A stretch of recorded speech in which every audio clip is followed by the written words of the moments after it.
celui-là.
Test.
So thank you everyone who's joined. This is Chris in Geneva. We're still standing by here. Jose, the audio is a little bit loud in the room, eh? Jose, ever so slightly too loud. I hear it echoing around. So journalists that are on the call, this is Chris. We're still testing some sound and we're getting ready for our press conference, hopefully starting soon. We apologize for this delay. Just bear with us. We're getting going shortly. Stand by.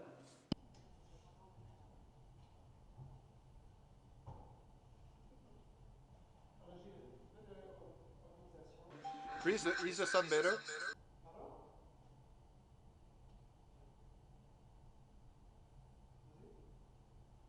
Is the sound better? Sounds a bit better, yeah.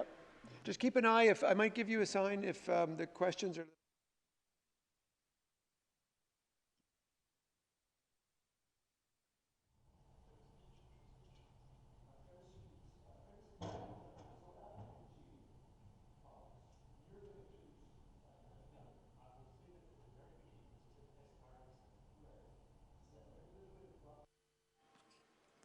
Two, three, sound check.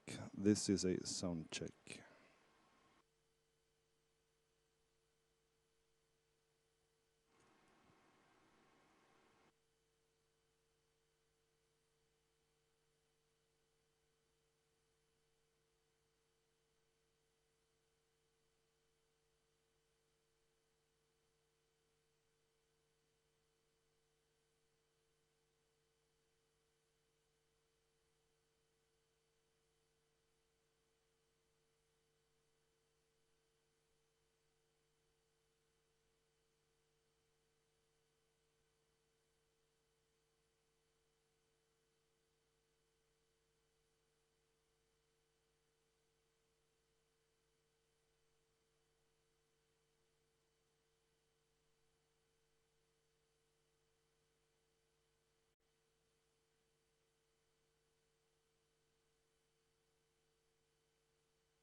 Hello to everyone from Geneva, from WHO headquarters. Welcome to this regular COVID-19 press briefing.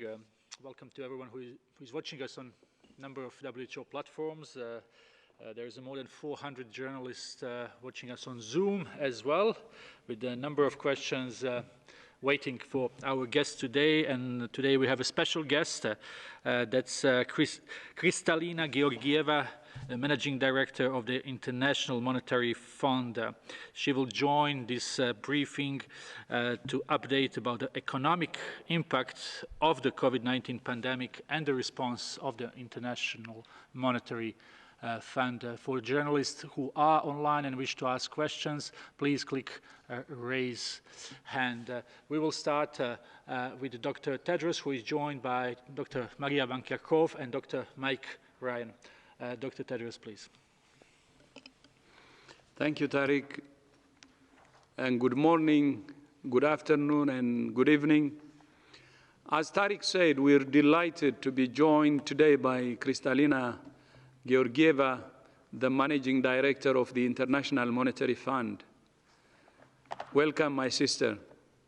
Kristalina will say more in a few minutes about the economic impact of the pandemic and what the IMF is doing to support countries and the global economy.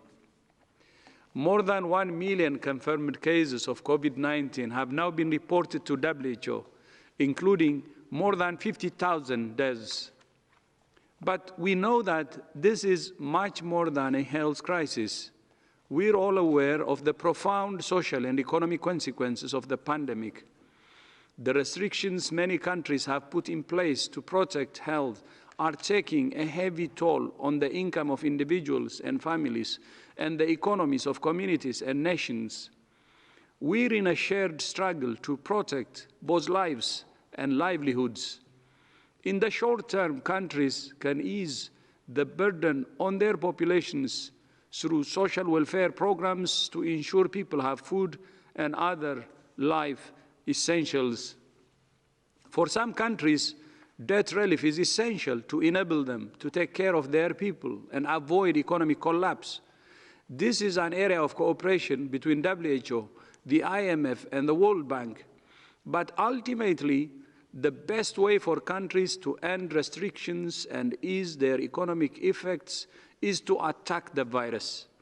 With the aggressive and comprehensive package of measures that we have spoken about many times before, find, test, isolate, and treat every case and trace every contact. If countries rush to lift restrictions too quickly, the virus could resurge and the economic impact could be even more severe and prolonged. Financing the health response is therefore an essential investment, not just in saving lives, but in the longer-term social and economic recovery. There are three main areas for countries to focus on. First, we call on all countries to ensure core public health measures are fully funded, including case finding, testing, contact tracing, collecting data, and communication and information campaigns. Second, we also call on countries and partners to strengthen the foundations of health systems. That means health workers must be paid their salaries, and health facilities need a reliable supply of funding to purchase essential medical supplies. Third, we call on all countries to remove financial barriers to care. If people delay or forgo care because they can't afford it, they not only harm themselves, they make the pandemic harder to control and put society at risk. Several countries are suspending user fees and providing free testing and care for COVID-19, regardless of a person's insurance, citizenship, or residence status. We encourage these measures. This is an unprecedented crisis which demands an unprecedented response. Suspending user fees should be supported with measures to compensate providers for the loss of revenues. Government should also consider using cash transfers to the most vulnerable households to overcome barriers to access. This may be particularly important for refugees, internally displaced persons, migrants, and the homeless. The pandemic is also having an effect on the fight against other diseases like polio. As you know, in recent years, we have driven polio to the brink of eradication. This has been a massive global effort, started by Rotary, supported by many other partners, and led by thousands of health workers, vaccinating children in some very difficult and dangerous areas. Many of those health workers are now supporting the COVID-19 response. They're tracing contacts, finding cases, and providing public health information to communities. To reduce the risk of increasing transmission of COVID-19, the Polio Oversight Board has made the hard decision to suspend house-to-house vaccination campaigns, knowing that this may lead to an increase in polio cases. To reduce this risk, we will support countries to maintain essential immunization for all vaccine-preventable diseases. WHO has published guidance for countries on how to maintain essential health services even while responding to this crisis. The Global Polio Eradication Initiative is working to ensure that once it's safe to do so, countries can be supported to rapidly restart polio vaccination campaigns. While all our energy may be focused on COVID-19 now, our commitment to eradicating polio is unshakable. Sadly, there are reports from some countries of an increase in domestic violence since the COVID-19 outbreak began. As people are asked to stay at home, the risk of intimate partner violence is likely to increase. Women in abusive relationships are more likely to be exposed to violence, as are their children, as family members spend more time in close contact and families cope with additional stress and potential economic or job losses. Women may have less contact with family and friends who may provide support and protection from violence. We call on countries to include services for addressing domestic violence as an essential service that must continue during the COVID-19 response. If you're experiencing or at risk of domestic violence, speak to supportive family and friends. Seek support from a hotline or seek out local services for survivors. Make a plan to protect yourself and your children any way you can. This could include having a neighbor, friend, relative, or shelter identified to go to should you need to leave the house immediately. There is never any excuse for violence. We abhor all violence of all forms at all times. Finally, the global response to COVID-19 would not be possible without the generosity of countries and partners. 2 months ago, WHO issued its strategic preparedness and response plan with an initial ask of $675 million to support the response. I'm delighted to say that almost $690 million has now been pledged or received. Of this amount, $300 million has been given to support WHO's work, and the rest has been given on a bilateral basis or to other organizations involved in the response. I would like to thank the state of Kuwait, which today is becoming one of the largest donors with a total of $60 million US. Separately, WHO Solidarity Response Fund has now raised more than $127 million US from more than 219,000 individuals and organizations. I would like to thank Tencent for its contribution of $10 million US. I'm also pleased to announce that I have invited UNICEF to join the Solidarity Response Fund. UNICEF has extensive experience both in fundraising and implementing programs, and our partnership will help us to work together closely to save lives. And thank you so much, my sister Henrietta, for accepting my invitation. We still have a long way to go in this fight. WHO is working every single day with all countries and partners to save lives and to mitigate the social and economic impact of the pandemic. The IMF is a key partner, and I would now like to hand the floor to my sister, Kristalina, to make a few remarks. And thank you so much for joining us, Kristalina. Thank you. Thank you very much, Dr. Tedros, for the invitation, but most importantly, for the work you and your staff do.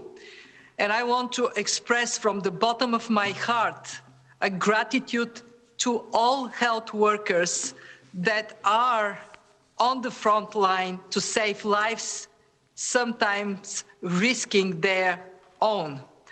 At the outset, I would like to make 3 points. First, this is a crisis like no other. Never in the history of the IMF we have witnessed the world economy coming to a standstill. We are now in recession. It is way worse than the global financial crisis. And it is a crisis that requires all of us to come together. WHO is there to protect the health of people. The IMF is there to protect the health of the world economy. They both are under siege. And only united we can do our duties. I want to stress the message that you and I have sent to the world, that saving lives and protecting livelihoods ought to go hand in hand. We cannot do one without the other. And in that spirit, we at the IMF are concentrated on making sure that there is a strong response to the health crisis, as well as protecting the strength of the economy. My second point is about emerging markets and developing economies. They are hard hit, and they have very often less resources to protect themselves against this dual crisis, health and economic crisis. We know that in many countries, health systems are weak. We know that in flight to safety, a lot of capital has left the emerging economies, the developing world. Nearly $90 billion have flown out. This is way more than during the global financial crisis. And some countries are highly dependent on commodity exports. With prices collapsing, they're hit yet again. It is paramount for us to place these countries, and especially the weakest among them, in the center of our attention. The same way the virus hits vulnerable people with medical preconditions hardest, the economic crisis hits vulnerable economies the hardest. And that takes me to my third point. We at the IMF are mobilizing strongly, working together with the World Bank and other international financial institutions, bringing the world together to provide protection against this crisis. We have $1 trillion war chest, and we are determined to use as much as necessary in that protecting the economy from the scarring of this crisis. We are mobilizing emergency financing assistance to countries, and I can tell you we have never seen ever such a growing demand for emergency financing. Already over 90 countries have been placing requests to the IMF for it. And this emergency financing is to underpin the appeal that you and I are putting out. And it is, please prioritize health expenditures, use money to pay doctors and nurses, make sure hospitals function, that there are makeshift clinics where necessary, and protect your economy, the most vulnerable people, firms, so they can hold on their workers, because the highest risk we see is a wave of bankruptcies and layoffs that would make the recovery from this crisis harder.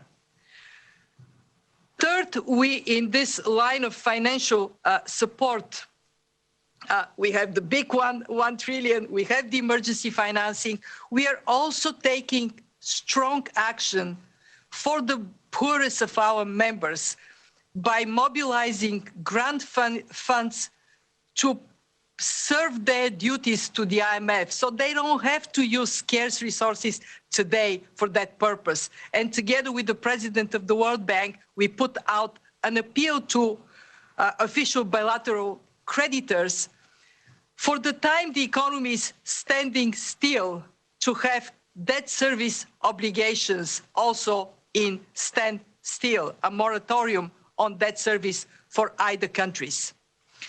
Let me finish by saying that this is, in my lifetime, humanity's darkest hour, a big threat to the whole world. And it requires from us to stand tall, be united, and protect the most vulnerable of our fellow citizens on this planet. Thank you. Thank you, Tedros, for having me. Thank you very much, Ms. Georgieva, for this very remarkable speech. Thank you, Dr. Tedros. We will now open the floor to questions. I would ask journalists to ask only one question, and if it's possible, to specify to whom this question goes. So we will start first with CNBC and Dawn from CNBC. Dawn, can you hear us? Hi, yes, can you hear me? Yes, please go ahead. Okay, thank you for taking my question. I am calling from quarantine in New York City. My question is that the fatality rates in Italy and the United States, especially Italy, are significantly higher than in Asia. And it appears that that may be the case in the next few weeks in the U.S. I've seen research reports on ACE inhibitors and ibuprofen affecting this disease. Is there anything in the diet, the lifestyle, the typical drug protocols that Americans or Europeans use that make this virus more severe? I can begin, and Maria can follow up. Certainly the experience in Italy and a large number of patients were questioned on their use, for example, of ACE inhibitors, and there was absolutely no association on the use of those ACE inhibitors on having disease or not, or having severe disease, more importantly. So now, obviously, we need to gather more evidence, but the evidence thus far would indicate that these antihypertensive drugs that are used, many people are on, do not appear to have any impact on the severity of disease. With regard to the reasons why we have different mortality in different countries, a lot of it's mediated by two factors. One, the age profile in those communities. Populations that have older populations, or a higher percentage of people in the older population, it may not be that the overall case fatality is different, it's just that case fatality is higher in that older age group.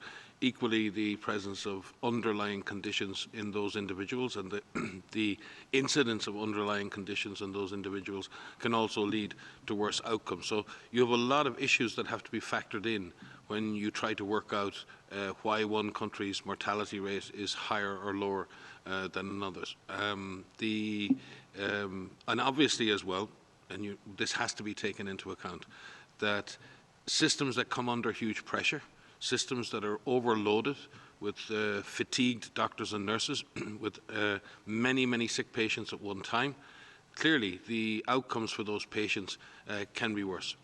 That's what we've been saying, and many countries are trying to do. We need to take the pressure off the healthcare system. We need to reduce the tsunami of patients coming through the door to give doctors, nurses and other carers the opportunity to save more lives. We can only do that if we pressure the virus and put it under pressure, reduce the incidence, and get back to a situation where we can deal with this virus within the healthcare system in an effective way. Maria? Thanks, Mike. The other reason why it's challenging to compare mortality rates is because indeed it is a rate which you are calculating on any given day, which means you are looking at the numbers of people who have died divided by the number of people who have been reported in that country. And so there are significant differences in terms of the activities that areas are doing to identify cases based on the epidemiology, based on the transmission scenario that they're in. And in many situations where systems are overwhelmed, they're focusing on severe cases, and those are the cases that are being detected, and you're missing mild cases or unrecognized cases that may be in the community. And so that could lead to a higher number of a mortality rate. At the same time, you have individuals who are still in hospital that are developing, either progressing to more severe disease, and some people who are experiencing severe disease will have advanced treatments. They could be on ventilation, they could be on ECMO, and it will take some time for them to either recover or to die. And so it is very difficult and misleading to be comparing mortality rates. What we really need to be focusing on right now are what is the age profile of people who are in ICU. We've talked about this before. We're seeing more and more individuals who are of the younger age group, in their 30s, in their 40s, in their 50s, who are in ICU and who are dying. Overwhelmingly, we do see a trend across countries that people who are older, people who have underlying conditions, will have more advanced disease. So if the population that is affected have those characteristics, then you'll have a higher risk of death. We have some time to go before we can really understand what mortality looks like across different countries. So I would urge you to take those mortality rates with caution when comparing across countries. Thank you very much, Dr. Ryan and Dr. Bankirkov. We will now go to Simon Ateba from Today News Africa. Simon, can you hear us? Yes, I can hear you. Can you hear me? Yes, please go ahead. Thank you for taking my question. My name is Simon Ateba from Today News Africa in Washington, D.C. And my question goes to the Managing Director of the IMF, Ms. Kristalina Georgieva. From Lagos in Nigeria to Johannesburg in South Africa, and even to Kinshasa in the Democratic Republic of Congo, Africans who have been forced to stay home are complaining about hunger. Many of them say that hunger may kill them faster than even the coronavirus. The WHO Director General recently said the IMF and the World Bank should grant debt relief to developing countries, including African countries, to provide food to their citizens and curb the spread of the coronavirus. Can you guarantee here today that you will pay special attention to African nations to contain this pandemic by granting debt relief to African nations before it's too late? Thank you. Well, I want to thank very much for this question. It is the continent we at the IMF worry a lot about. There has been a momentum built in Africa. Africa has been growing, and many countries have done really well in recent years, and we are risking to lose this momentum and even worse, to reverse it. And therefore, it is hugely important to provide substantial financial support to Africa. And we do it in two ways. One, we are scaling up emergency financing. And I can tell you that yesterday our board approved emergency financing for Rwanda. And today, 2 more African countries are going to be in discussion for approval. Our objective is to double what normally is being provided as emergency financing. And we do that in very highly concessional terms, with a big component of this financing being de facto grant component. We do so because we recognize that many governments are faced with this dilemma. Do they provide support to people to simply survive? Do they fight the virus? And we want this to be a false dilemma. We want them to have, for the next months, substantial financial resources so they can step up their support for people against the pandemic and their support for the economy. In many cases, informal economy that requires social safety nets to be strengthened to help people. Two, we do see the issue of debt as one that has to be addressed urgently. For us at the IMF, what it means is that for our poorest members, we are raising grant financing to cover their dues to the IMF. It is called Catastrophe Containment Relief Trust, and we have been getting support from the UK, Japan, and others, so we can do what you're saying, provide that relief vis-a-vis our own obligations. Beyond that, we are also calling on official creditors to countries, either countries, many of those are countries in Africa, to provide much needed space for countries to address their immediate priorities by a standstill on debt service to official creditors for a period of 1 year. And I can tell you that I have been in touch with many of the leaders in Africa. I know how important it is right now to stand up and support Africa, build a bridge over what is such a dramatic drop in their economic performance. Thank you very much, Ms. Georgieva. And thanks, Simon, for this question. We will go now to Randy from Al Jazeera. Randy, can you hear us? Yeah, I can hear you now. Please go ahead. Thank you. My question goes to Ms. Kristalina Georgieva of the IMF. I'd like to ask you something more specific on the economic impact in Southeast Asia, because I'm wondering, I mean, based on the IMF's assessment, what has been the economic impact of the pandemic on Indonesia, Southeast Asia's largest economy, been like, and what does the government in Jakarta, the capital city, need to do more in order to overcome the issue? Thank you. Mm-hmm. Well, thank you very much for this question. Indonesia, over the last years, has done a lot to build very strong macroeconomic fundamentals and buffers exactly in a case of a crisis.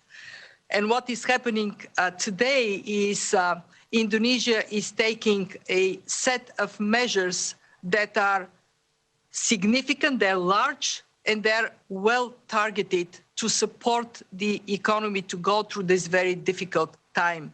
Like many other emerging market economies, Indonesia is experiencing a significant outflow of capital, and that makes it so much more difficult for the country because there is a drop in production, and that is to say, drop in revenues, and at the same time, the needs of supporting the population in this crisis are growing. what we see Indonesia doing very well is to have a coordinated response between the Ministry of Finance and the central bank. So measures that are taken are impactful, they're strong and impactful.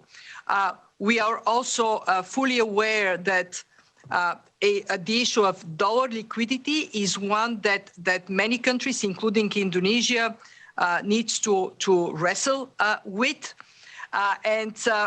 This is where we are very strongly supporting central banks of advanced economies, and especially the Federal Reserve in the United States, to do more of what they have started doing, and it is to offer swap lines to banks in emerging market economies. On our side at the IMF, we have been very much encouraged by Indonesia, among many other countries, to look into whether we can offer more in terms of instruments that are fitting for emerging market economies and address the issue of liquidity. And our board is going to review a proposal in the next days on creating a short-term liquidity line that is exactly targeted to countries with strong fundamentals, strong macroeconomic fundamentals that may be experiencing short-term liquidity constraints. Thank you very much. And I actually, if I may add, what is very impressive is to see how much attention Indonesia is paying exactly on this issue of protecting firms, especially SMEs, in this period that would allow then, when the recovery comes, for the country to step up. It's a very well thought through targeted fiscal measure. Thank you very much, Ms. Georgieva. Now we will go to Italy, to Giulio Giammaria, who tried on a couple of occasions to ask a question. Hello. So we will try this time, please. Yes, can you hear me? Yes, go ahead. Okay, so can I ask you what's the WHO stance on antibodies testing? Have you already approved some of them? And is that a good practice that we widely use tests for antibodies before the lockdown is actually over? And of course, the immunity passport also. Is that a good idea that comes from Germany, I think? Is that feasible for countries such as Italy? Thank you. So thank you for the testing. There's a very large number of molecular tests and serologic tests that are now available for use. Some of which have gone through approvals in their countries, regulatory approvals. We are working with a number of countries right now that are looking at the use of serologic assays in the form of research, where they are looking to estimate the seroprevalence or the antibody levels in populations in their countries. There's a number of countries across Europe and across Asia that are currently doing this. And they're looking at different types of tests. They're looking at screening assays, which are ELISAs, but they're also looking at microneutralization assays, which are more confirmatory testing. There is a large amount of work right now, and we're working with FIND, and we're working with other groups that are trying to evaluate these against a well-characterized panel of sera from infected individuals and non-infected individuals or controls, and that work is still underway. What we would like to be able to do in the form of research is to be able to compare some of those serologic assays with individuals who are known to have been infected, so identified through molecular testing. And all of this work is underway. But there are a number of tests that are available, and this is very positive in terms of being early 4 months into a pandemic, where they were rapidly developed because full genome sequences were shared very quickly by China.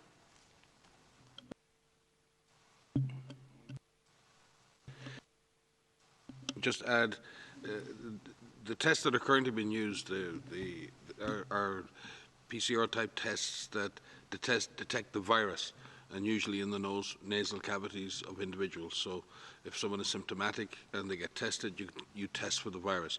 The serologic tests don't test for the virus. They test for the immune response to the virus. And they say you've had a recent infection or maybe not so recent infection. And there are different parts of that test for IgM, which tells you if you've had a very recent infection or still infectious, and IgG, which says you've had an infection at some time in the past. So we have to be careful in using these tests that they may diagnose you as having had the infection, but they're not necessarily used in the active diagnosis of an active case. You can be sick and infected with the virus, and you may not have yet developed a serologic response to the virus. So how these tests are used has to be very carefully calibrated. We welcome all the innovation, and we need a comprehensive set of testing tools, but they need to be rolled out with the careful objectives of what they're actually supposed to achieve.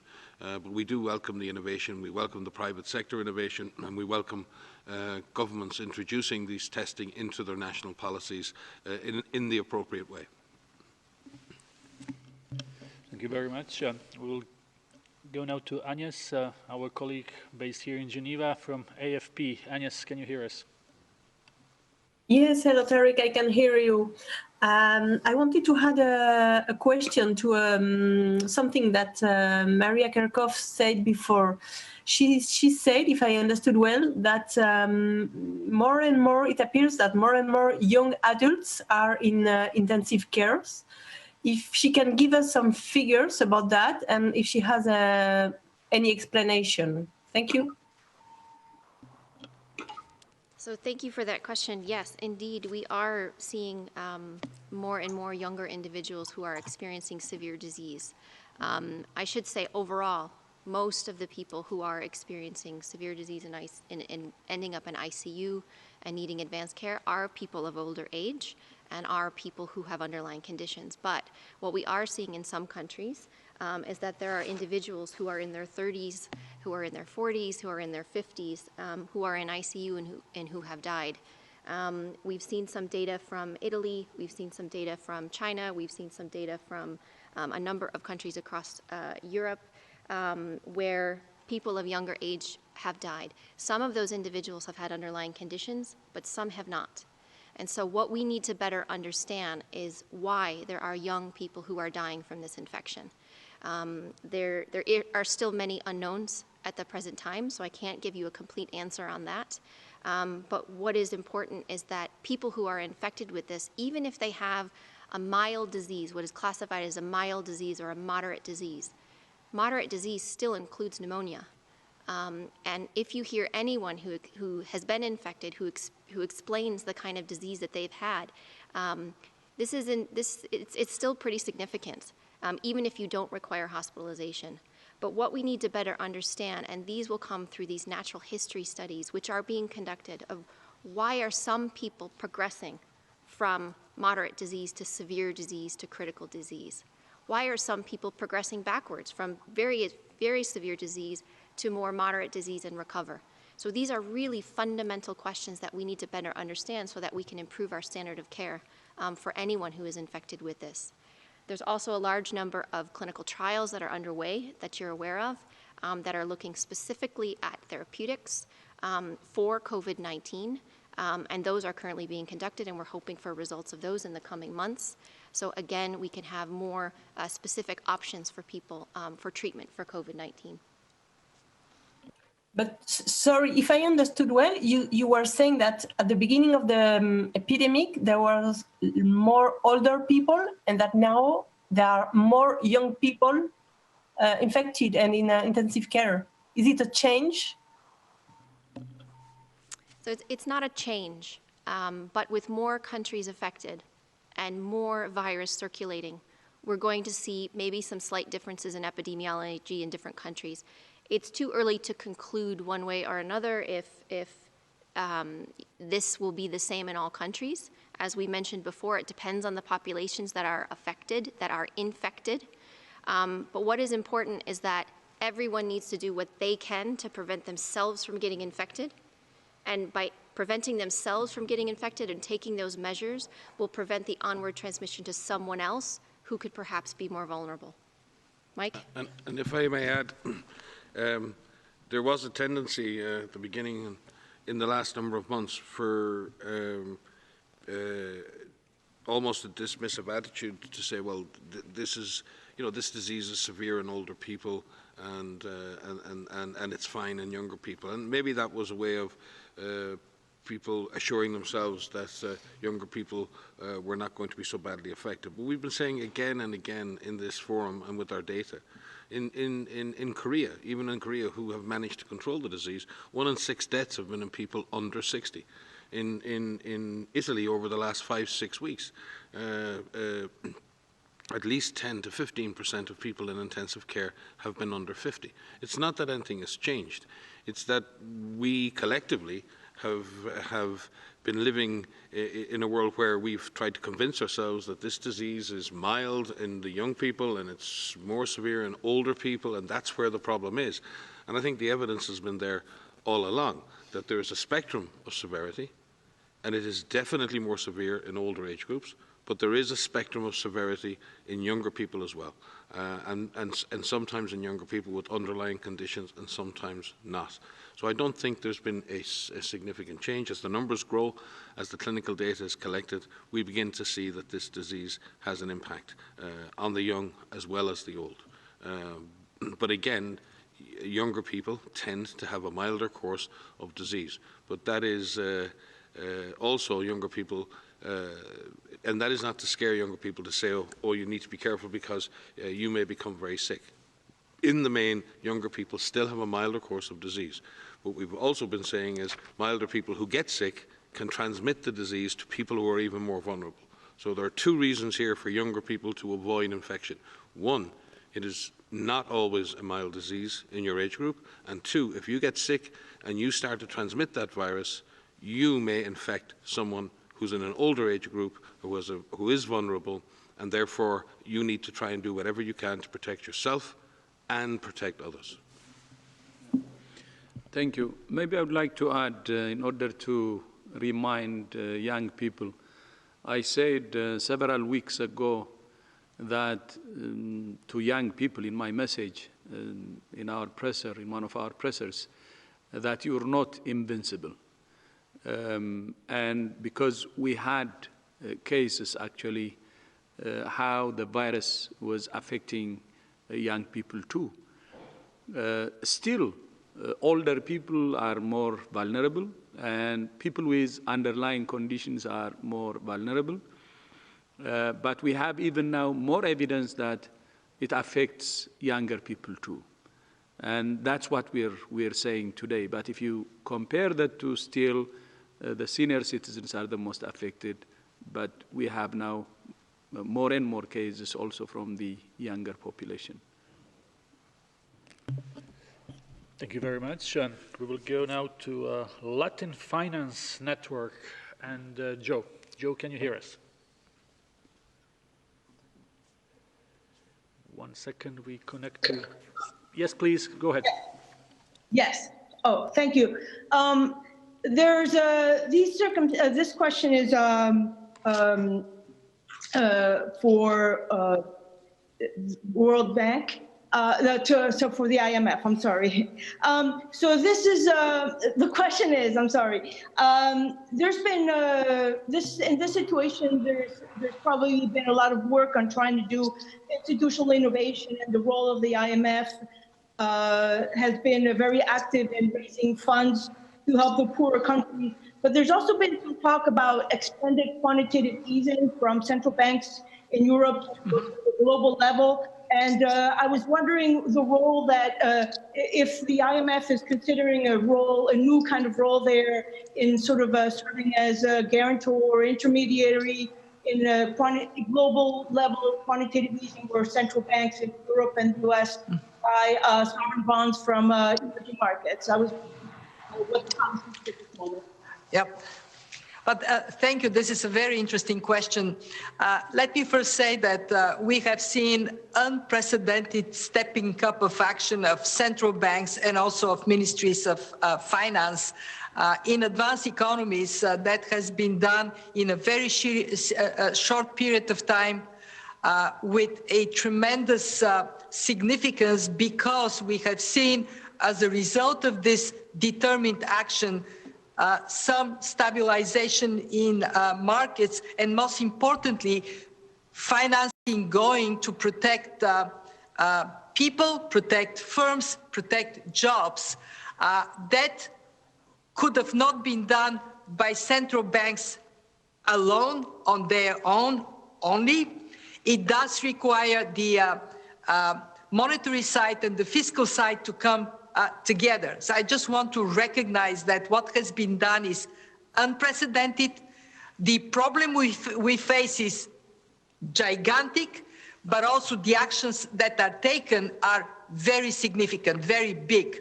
When it comes down to the role of the IMF, our main preoccupation in this crisis is, one, to very rapidly step up financing for countries, especially emerging markets, developing countries that are faced with very significant and growing needs. And two, to think of what may be needed but is not there in the defense system of the world. And in that context, what we have done is, on one side, to encourage central banks in advanced economies to do more for liquidity in the emerging markets. And actually, I must say, I think that they have recognized that need on their own. And we have seen both stepping up of swap operations with emerging markets by the Fed. We have seen repo operations that are directed towards this stabilization of emerging markets. And then two, we looked at our own instruments, and what we have identified is that we are short of one particular instrument, and it is to provide short-term liquidity to countries that are basically strong but may find themselves in a tight place. We have not been pursuing anything beyond the mandate of the fund that traditionally we have been exercising. We have been asked by some of our members on something that de facto goes into, if you wish, quantitative easing for the world, and it is whether or not what was done in 2009 by the allocation of additional SDRs, this is to boost liquidity, mostly useful for emerging markets in developing countries. The special drawing rights, this is what the fund offers as addition offered it as an addition during that crisis. Many of our members are saying we should look into this again. At this point, however, our membership, our shareholders are saying use everything you can use right now fast. And that is the focus of our attention, to step up, double emergency financing from 50 to 100 billion, that order of magnitude, and then make sure that we are ready to deploy the 1 trillion we have as lending capacity as this crisis continues to evolve. But as you said, we do need to think beyond what we have, and in that context, the questions around what more we can do are always very welcome. So I really appreciate you bringing up that question. Thank you very much, Ms. Georgieva. We will go to Bloomberg now, to Naomi. Naomi, can you hear us? Hi, yes, I can. Thanks for taking my question. I actually have one for each organization. First, for WHO, we saw some countries in Asia tightening restrictions on public life today after virus infections popped up again. And I just wonder if you can help us understand how this sort of rolling, raising and lowering of restrictions might work throughout the world, and if this would be the new normal for the next year, or maybe the next 18 months, what should we anticipate? And second, an IMF question.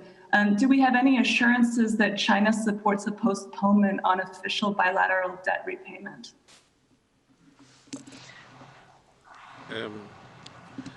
On the issue of measures, I think many countries around the world have have been climbing a very tragic and dangerous mountain of disease, and we need to be also extremely careful on the descent. We need to be watchful, be aware. We want this disease to go away. We want the numbers to drop.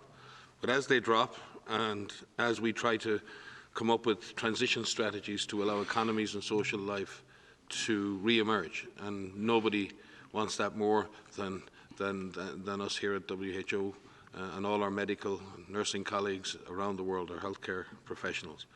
But what we need to absolutely ensure that if we want to transition back to a steady state with the virus, if we want to reach a point of disease control, we need to put in place the public health architecture. We need a massive investment in our capacity to do surveillance, contact tracing, isolation and quarantine. We need very good information systems. We need a highly educated, engaged and empowered communities around the world who understand what to do if they're sick, where to go, have access to a doctor, to a nurse, to testing, to isolation, to quarantine. And at the same time, we strengthen our healthcare system to deal with those who are very sick. And all the while developing new therapies and vaccines to solve this problem once and for all. If we want to reach that situation where we can live with this virus and have our economies back on track, we must make those other investments.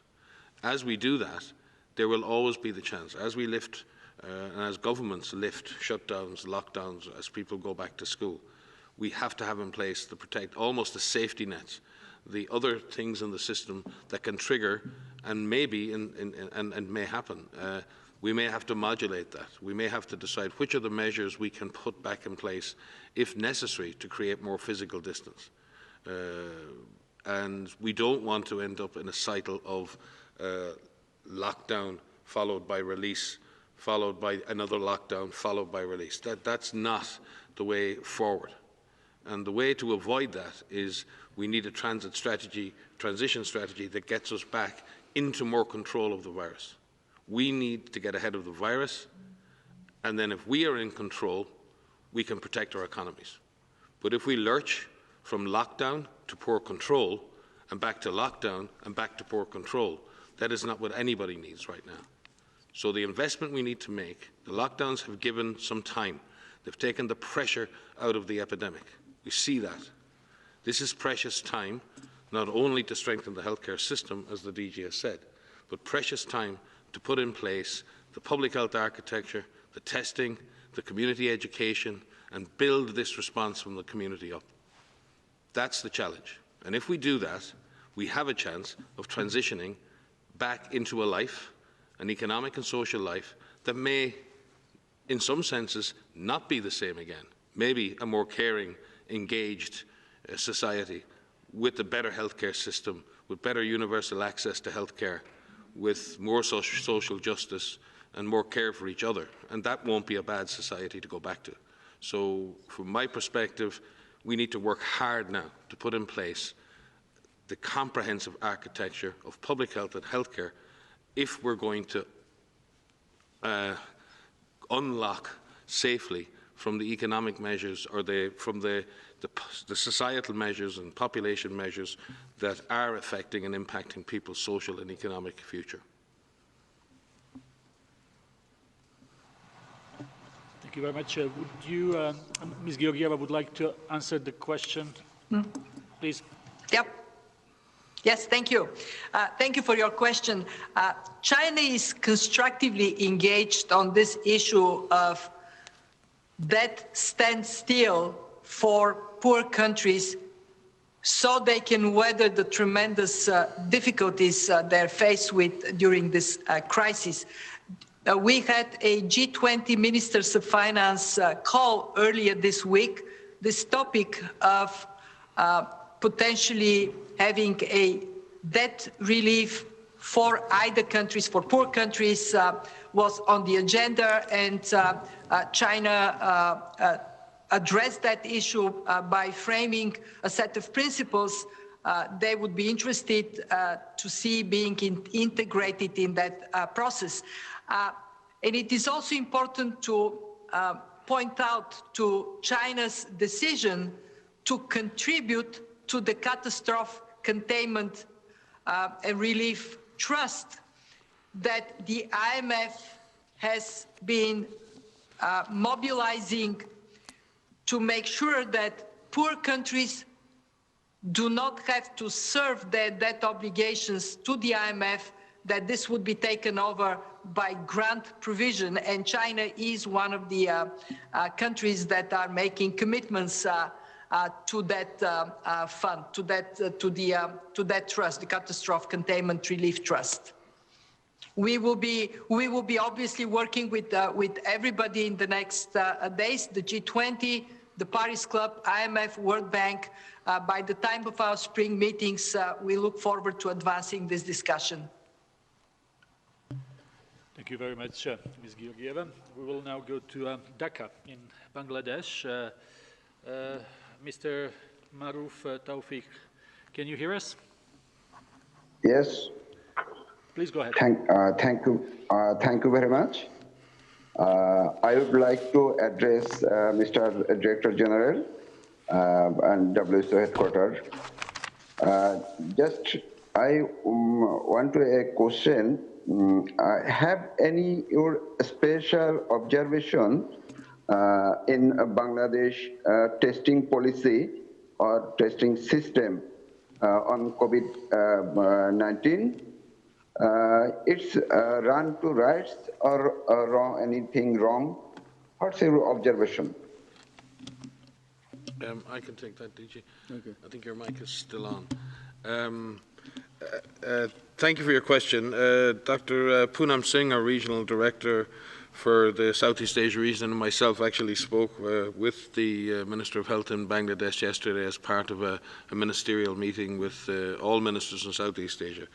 And we spoke about laboratory testing and our support to beef up that testing in Bangladesh. And what is interesting is that Bangladesh has already implemented a very wide network of testing based on the Gene Expert platform. This was put in place for TB and HIV and other diseases. And there's a real opportunity for us to be able to use an existing platform that has been invested as part of health development and health systems development, and to leverage that platform in order to scale up testing in Bangladesh, and we see that as a way forward in doing that.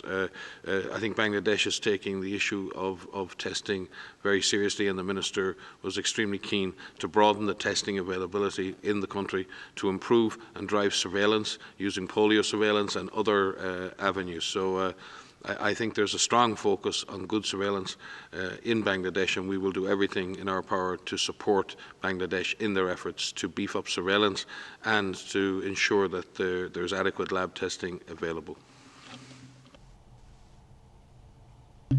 Thank you very much. We'll go now to South China Morning Post.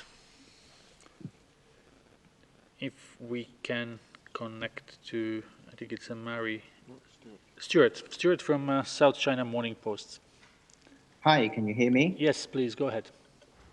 Hi, I'm Dr. Tedros and the team. I have a question about the use of masks, because throughout the last 48 hours, we've seen a lot of media reports suggesting that the WHO is considering revision on the advice of the use of masks on the public level. May I check with you guys whether there is any plan undergoing about, potential changes to encouraging the public, or at least not, dissuading the public from wearing surgical masks publicly? And also, have you guys seen the report from team of Hong Kong scientists on the Nature magazine about the potential effectiveness of using masks in preventing coronavirus? Thank you. Yeah, I can start, and maybe Maria will follow up. On the issue of masks, there's a very important and very healthy debate at the moment looking at how masks are used in this response. First and foremost, surgical and medical masks and masks like N95 and FFP2 and FFP3 respirators are for the medical system, and we must prioritise their use to protect health workers in the front line. And that's what we're working on with all our partners around the world and with all governments and with our colleagues in the UN system and with governments to try and ensure that we get the best possible protective gear to our frontline health workers. With that in mind, WHO already advises the use of medical masks for people who are ill at home or people who are caring for people who are sick at home. The debate regarding using masks in general public is built not on the paradigm of protecting yourself. The evidence is quite clear that the wearing of a mask in public doesn't necessarily protect you. But if a sick person wears a mask, then it is less likely that they may infect others. At the moment, and from a WHO perspective, people who are sick with COVID-19 should be in isolation. And we need to make sure that people are in isolation. But there are circumstances, and we need to be open on this. This is a new epidemic. It is challenging everything we know. It is challenging systems. So there are particular contexts, circumstances, in which it may not be possible to do physical distancing, in which people may not have access to all of the services that may be available in other countries. And there may be situations where the wearing of masks may reduce the rate at which infected individuals may infect others. It is not the ideal solution in this sense, but it is it should be considered in the context of the comprehensive strategy to control the disease. It should be considered in terms of the types of transmission that are happening, how intense transmission is at community level, what the circumstances and context of that transmission is, and what the resources are to deal with that. And we must preserve medical, surgical and respirator masks for our frontline workers.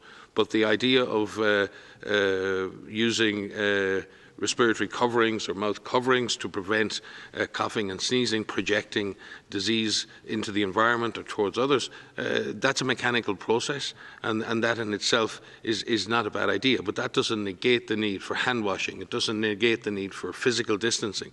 It doesn't negate the need for people to stay at home if there's a stay-at-home order in place. It doesn't negate the need for everyone to protect themselves and try to protect others. So we can certainly see circumstances in which the use of masks, but homemade or cloth masks at community level, may help in an overall comprehensive response to this disease. And we will support governments in making those decisions based on the situation they find themselves in terms of transmission, based on the context in which they're dealing and the resources that they have at their disposal. But above all, we must ensure that our frontline health workers are the ones who are most exposed. They're the ones that need the high-performance protection in order for them to stay healthy, do their jobs, and save lives. There are many articles coming out at the moment on types of transmission and pre-symptomatic transmission. I've seen one recently from, I think, Singapore, where there was an estimation that about 6% of pre-symptomatic people, or 6% of cases, may have been caused by people who are pre-symptomatic. And I'm not here to question that. There are many different estimates. But the corollary of that, the opposite of that, is clearly that 94% of infections are caused by people who are symptomatic. So we have to look at what's driving this epidemic. There are always the possibility of asymptomatic transmission. There's always the possibility that we can have some element of airborne transmission. But what we have to look at is what is the main driver of this pandemic. And in this case, we still believe the main driver of this pandemic is symptomatic individuals coughing or sneezing or contaminating surfaces or contaminating other individuals. Breaking that chain means ensuring that infected individuals are diagnosed and isolated, their contacts are traced and tracked and quarantined, and that people are cared for very quickly in the system. Having said all of that, as I said, we're having a very open, very healthy debate. We had a long meeting today with our strategic and technical advisory group on infectious hazards from all over the world. I know our expert group on infection prevention and control has been talking about this very, very intensely over the last days. We will look at all that evidence. We will read, every single paper, we will engage with every single researcher, and we will see what place can be found for this intervention in this overall response. And we will support governments who wish to have a measured approach to the use of masks and who include that as part of a comprehensive strategy to control this disease. Maria. Thank you very much, Dr. Ryan. We will have to conclude here. Maybe DG would have one last word, maybe to thank our guest.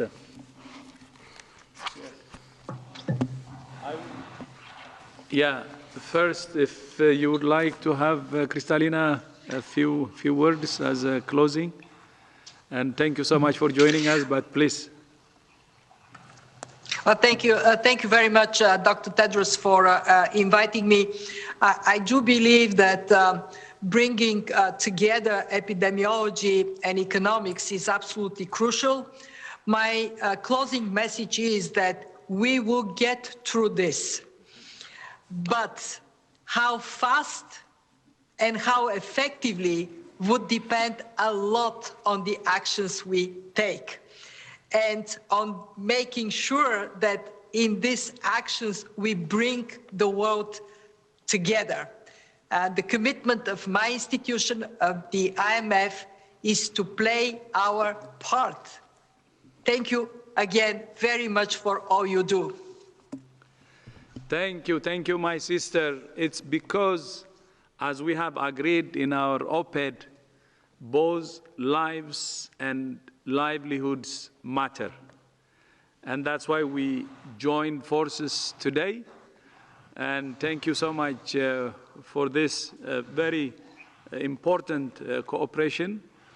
And we have now our plan together that we need to implement.